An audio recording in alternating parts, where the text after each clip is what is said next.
Xiva shahrimizdan Doğur muqaddas Makka shahrimizga qarab yo'l qurilganini bilasizlarmi? Bizlarimizni Tosh darvozamiz.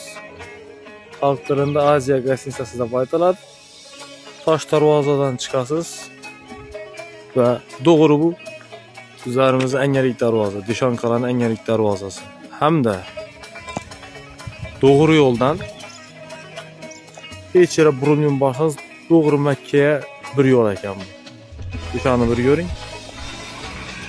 Bu darvozamizni Dishon tarafi eng yirik darvoza yoki Bog'i Shamol darvoza deb yuritiladi va to'g'ri shu yo'ldan kasb chiqilsa Makka tarafiga yo'l hisoblanadi. Ota-bobomizning aqlliligi va iymonlari shu darajada mukammal butun bo'lganligini isbot shu. Navhamda aradik.